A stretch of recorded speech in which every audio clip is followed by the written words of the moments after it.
YouTube, welcome back to the Cruz Digital Podcast. This is another installment, one I'm truly excited for. Now, if you're not familiar with the Cruz Digital Podcast and you're wondering what is this and how it's different from any other podcast, right? The market's really saturated with these right now.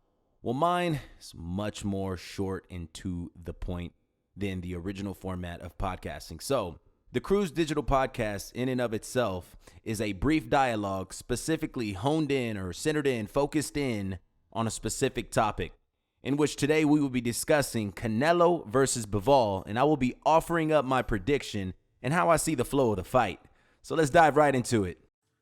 Okay, so contrary to many beliefs, Bivol rarely goes to the body, and he doesn't mix up his punches or use a variety of angles. He's a classic Eastern European headhunter with more foot movement than most fighters in this school of boxing. But there is no comparison to, say, Manny Pacquiao's footwork and Bivol's. That would be a strained comparison. Bivol predictably goes in and out, something that can be timed by an intelligent opponent, such as Canelo. And because Bivol doesn't sit down on his punches, he doesn't deliver a lot of power. The question is, why doesn't he do this if he has so much power to deliver by sitting down on his punches? If Bivol is worried about his own chin, he needs to stay mobile defensively. Bivol's lack of power account for going the distance in his last 6 fights. And it's my opinion that it's because he doesn't sit down on his punches. You can come up with your own reason why he doesn't seek to exploit any power he potentially has. If Bivol can establish his jab and frustrate Canelo, and his ability to slip the jab and get to the inside, it'd be a long night for Canelo. Before getting knocked out, Kovalev did a good job of using his jab to frustrate Canelo. I don't see Bivol using any other tactic than what's got him there. His stiff jab, a predictable 1-2 combination to the head, and an occasional soft distance measuring jab to the midsection, that may be Bivol's undoing. Canelo is a smart fighter who has a myriad of tools in his arsenal from years of experience. There's going to be a lot of evaluating of Bivol's style and response by Canelo in the early rounds. This version of Canelo is already light years ahead of the Canelo that we saw face GGG. And I think GGG won the first fight. He's a smarter, more economical, fighter with better stamina, improved power, but still a relatively high work output. And, that can be speculated on with the juice and PED allegations. I'm not here to discuss that, though. We will have to see what Canelo brings to bear on Bivol. My sense is that Canelo cannot allow Bivol to dictate terms with his jab, as I discussed earlier. So that will have to be dealt with early. If he waits and gives Bivol hope that the jab will work, Bivol will be empowered to continue his use of that jab effectively. Also, it's not clear to me why people keep saying Bivol is physically big. He's only 6 feet tall with a 72-inch reach. So Bivol is a light heavyweight in name only. The average height of a light heavyweight is around 6'1" and a reach of, let's say, 74 inches. And Canelo's 5'8" tops and a reach of 70 inches, I believe.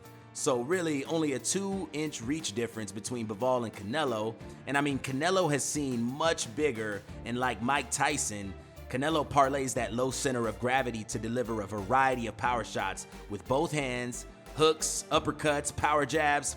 As a point of reference, Caleb Plant is 6'1" and has a reach of 74 inches, and he's much more of a mobile fighter.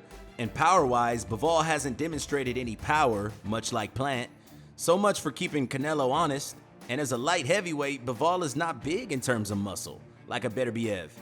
Bivol is much more angular, not really physically imposing. It's the angles that he provides. Yeah, so I'm not seeing what the rationale is for calling Bivol big. But Bivol is much more active than Plant. Plant showed little offensive activity against Canelo. When you look at Plant's previous bouts, he was more active. This is the shock and awe of being in the ring with someone experienced and has had big moments like Canelo.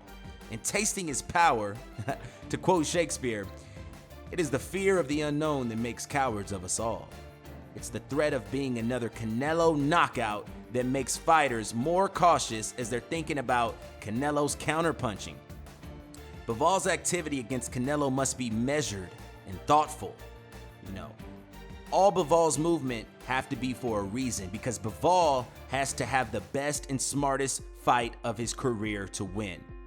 Make no mistake, no wasted energy he'll need for the championship rounds. His intelligence as a fighter, his ring generalship, and distance managing will be on display. It's asking a lot of him. But hey, styles make fights. Like most fights, it all comes down to the chemistry they have in the ring. When all the pre-fight trash talk and prognosticating evaporate into the ether, Bivol would not have been there if he didn't deserve to be. Let's see if he can capitalize on his reach advantage and keep Canelo from going inside. And if he does, and if the fight is judged fairly, Bivol could very well get the upset.